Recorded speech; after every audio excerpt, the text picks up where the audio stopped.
What is going on, everyone? First and foremost, I want to say thank you for being here right now watching this video.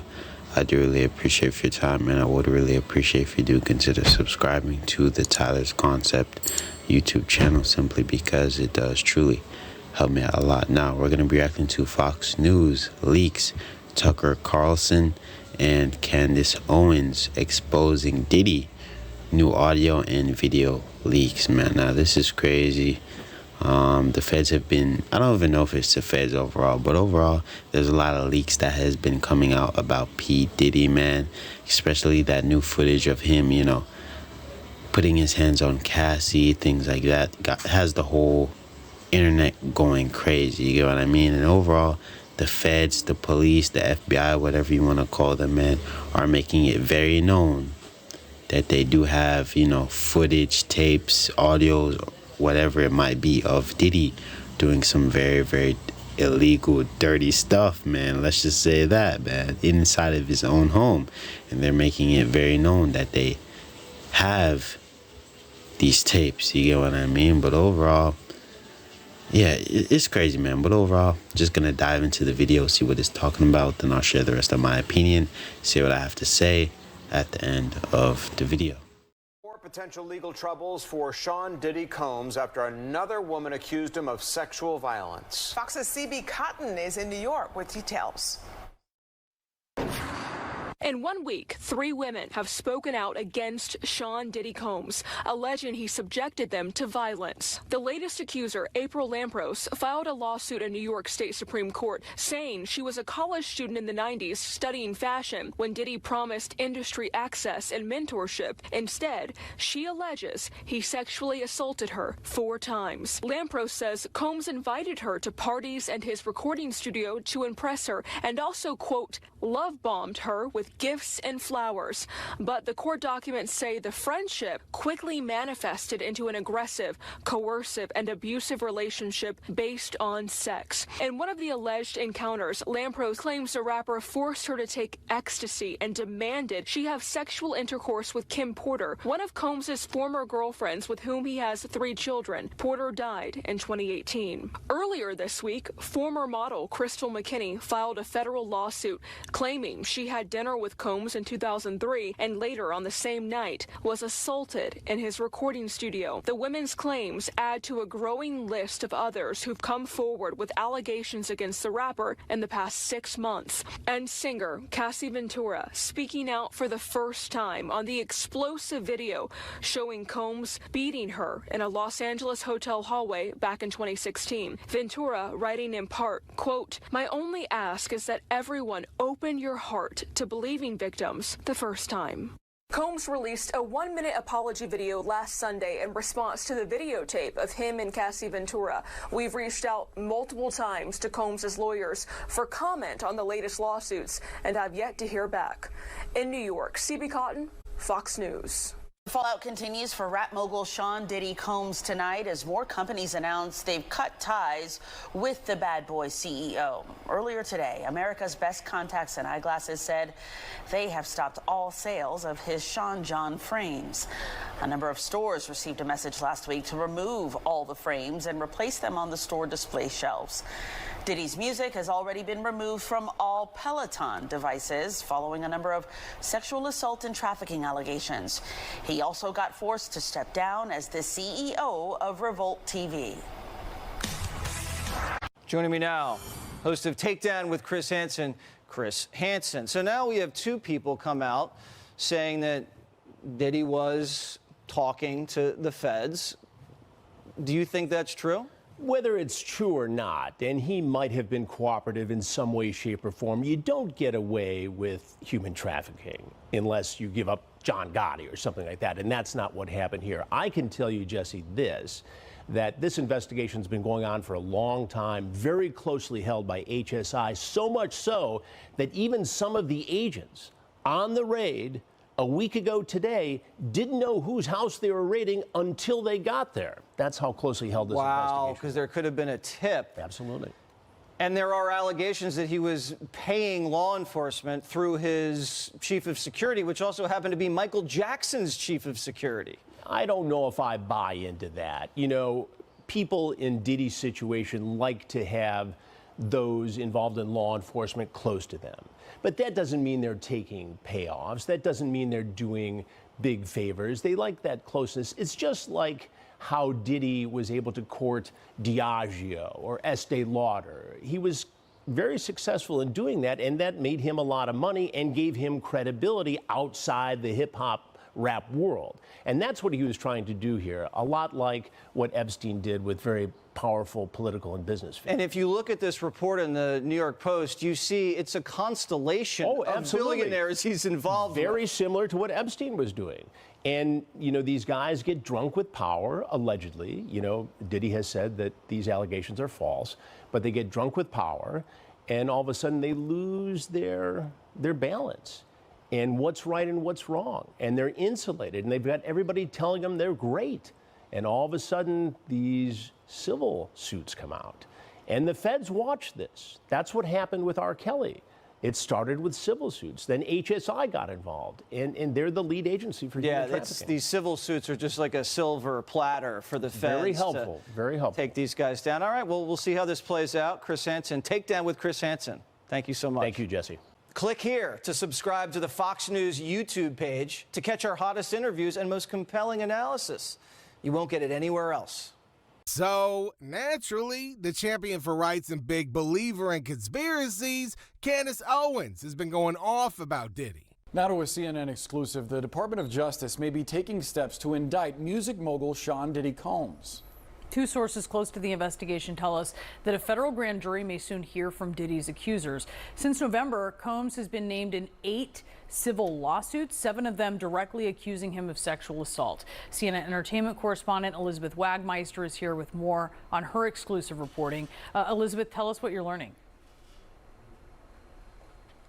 We have learned from 2 sources that potential witnesses have been contacted and notified by federal investigators that they may be called to testify in front of a grand jury. Now, there is no timeline for when this may happen. We are hearing from sources that the investigation is very much still underway. We remember back in late March when 2 of Diddy's homes in Los Angeles and Miami were raided. That was the start of this criminal investigation. And now, with our reporting that this could go to the grand jury, this is absolutely the biggest escalation in this investigation and gives some indication that authorities are looking towards a possible indictment. Now, as you mentioned, there have been a slew of lawsuits against the music mogul. He faces 8, 7 of which are directly accusing him of sexual assault. I hear from a source that many of these accusers who have filed these civil suits have been brought in for questioning, some of them being called in numerous times. We hear that many of these potential witnesses have been cooperating with these investigators, some even offering up evidence that they believe could be of note for this investigation. Elizabeth, the majority of the plaintiffs in the civil suits, they've now been interviewed by federal investigators in the criminal probe. We know the LAPD previously said that they couldn't bring charges based on that 2016 Cassie video because of the statute of limitations. What could federal investigators be looking at here? That's absolutely right. Because of the statute of limitations, that provides really a blockade for many of these accusers. But we do know that this federal investigation, which to your point, Boris, is of criminal nature, is largely based on the accusations that are in these many mounting lawsuits. So this is a criminal investigation at this point. Of course, we remember that when Diddy's homes were raided, that his attorneys called it a gross overuse of military force. They called it a witch hunt. We know that Diddy has denied many of these allegations that have come against him, although he hasn't responded to all of them.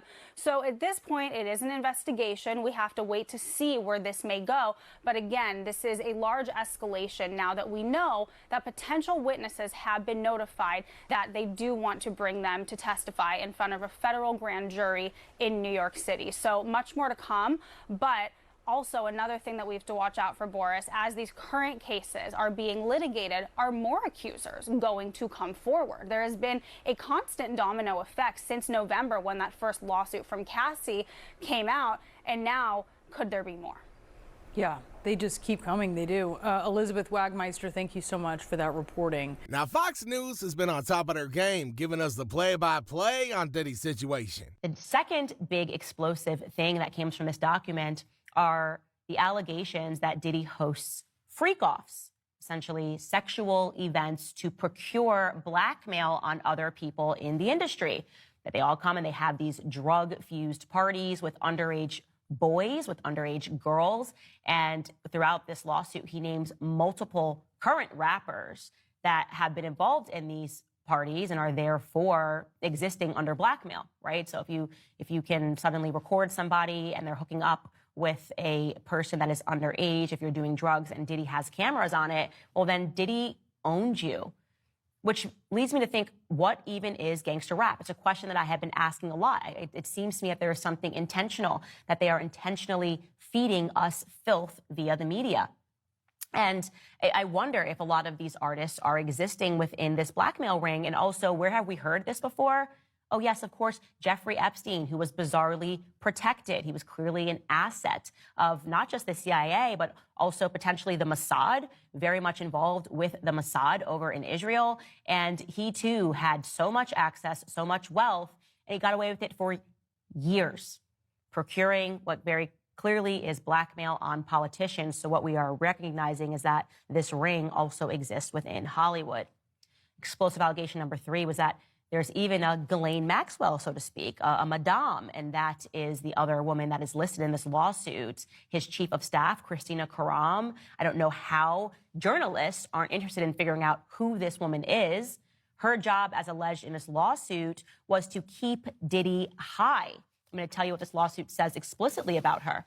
According to Mr. Jones, during the 13 months he lived and traveled with Diddy, he witnessed defendant Karam openly order her assistants to keep Mr. Combs high off of gummies and pills. Defendant Karam required all employees, from the butler, the chef, to the housekeepers, to walk around with a pouch or a fanny pack filled with cocaine, GHB, ecstasy, marijuana gummies, and Tukey. I don't know if I'm saying that right. That's a pink drug that is a combination of ecstasy and cocaine. It was important to the defendant Karam to have Mr. Combs' drug of choice immediately ready whenever he asked for it. She also ordered, allegedly, sex workers and prostitutes for Mr. Combs and would order the distribution of ecstasy, cocaine, GHB, ketamine, marijuana, and mushrooms to Mr. Combs and his celebrity guests who were present on his rented yacht and in his homes throughout LA, New York City, and Miami. And he alleges that he was also forced to keep that drug in a pouch on him at all times against his will. Again, this is explosive. He even lists everybody in the ring. He says that it is Diddy's son, Justin, that solicits the prostitutes and the underage girls and the sex workers, allegedly, for these freak-offs. He also lists Stevie J, who recruits the sex workers and attends and participates in the freak-offs, and another young man named Brendan Paul, who works as Mr. Combs' mule. He acquires and distributes all of the drugs and the guns. Again, we won't have time to go through everything in this document, but I encourage you guys to read it because it is stunning. And yes, Christina Karam apparently even instructs them to mix those drugs into the liquor when these women are invited over. So why is the media not interested in this story? Now, it's looking like every news agency is getting on board because now it's a legitimate and irrefutable case. Now, CNN was the one to drop the Diddy video to begin with. But don't forget where y'all heard things first. That's right, here with us. Well, here is explosive allegation number 4 coming from this lawsuit. That the person who sits at the top of this ring potentially is Sir Lucian Grange. He is the CEO of Universal Music Group. He is also being sued. He has also been named, as well as Universal Music Group. And he is, as a fact, one of the most powerful men in Hollywood. He runs, again, Universal Music Group, which is huge. Well, Rodney, the producer, is alleging that when Lucian would visit Diddy's house the two of them would go into Diddy's bedroom and be locked up in there for hours. What does that mean? What are we supposed to think of that? By the way, I looked into Lucien, obviously, because I was fascinated by this document, and I find it really bizarre that he completely changed his name. He used to be Michael G., the son of Cecil G., who was a huge tailor in London. I found that in this old article, The Guardian. The headline is "Forgotten and Overlooked: How Jewish Designers Dressed the Beatles and Changed Global Fashion." And in this article, there's a picture of Lucien. He was then, again, Michael G. He's sitting with his father, Cecil G. And it's just bizarre that also his father changed his name. In the article, it tells you that his father used to be Sasha Goldstein. So Sasha Goldstein became Cecil G., who gave birth to Michael G., who is now Lucien Grange. I mean, totally bizarre rabbit hole if you guys want to look into it. I just thought it was weird. I did a cursory search and found all of that. Perhaps most crucial, though, in the lawsuit is that, unbeknownst to Lucien, Diddy also has a ton of hidden cameras all throughout his house, including in his bedroom, which would perhaps suggest that the blackmail runs both ways. Maybe he also has blackmail on Lucien Grange. Again, I don't know. I'm just telling you what's in this lawsuit and what we can derive from it if these allegations are true. And again, the fact that there are so many photos in this document at least proves that he does have evidence of some sort. But let's not forget that these are credible people who have now started taking apart the Diddy case. So y'all know things is getting serious. But yeah, man, that is the end of the video. Let me know what you guys think about all of this down in the comment section, and subscribe for more content, man. But this is crazy. But Candace Owens does in fact have a big point. You get what I mean? Interesting point, matter of fact. She's speaking facts, bro. You get what I mean? Diddy has blackmail on a lot of people, bro. You get what I mean? We all know Diddy holds a lot of parties in general. You get what I mean? He's pretty much known for hosting parties, bro. You get what I mean? So at the end of the day, man, if you're one of these guys to attend these parties, you're gonna take any substances, get blasted, because we all know that's what a Diddy party is all about, right? He's gonna supply you with anything that you need. So you take these substances and you're not in your right mind at the moment. And if you do anything with an underage girl, I'm not sure why would there be a underage girl at a Diddy party? I don't know, bro. You know what I mean? Diddy does some shady business. You get what I mean? He could even be trying to set you up and, you know, give you substances on purpose. Tell this underage girl to set you up on purpose, take you to the room, do something on camera. You don't even know there's a camera, but he has it all on camera. Or you do something like very zesty, homosexual, for example, on that camera, bro. You're doomed. You get what I mean? You're doomed. It's blackmail. You get what I mean? He's gonna blackmail you. He's gonna show you the tape, show you exactly what you did, show you exactly what happened.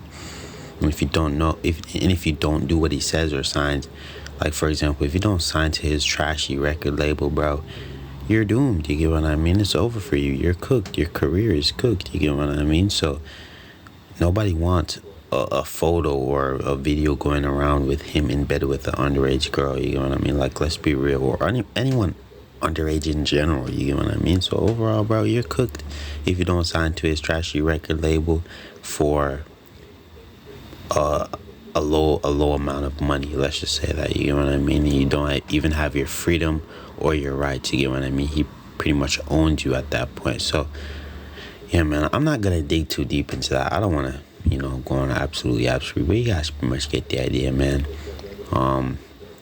Those tapes, those cameras in Diddy's house, definitely for blackmail. You know what I mean? Definitely for blackmail. So who knows, man? But overall, gonna end the video here. Let me know what you guys think. And without further ado, if you did make it to the end of the video, subscribe for more content. And peace out.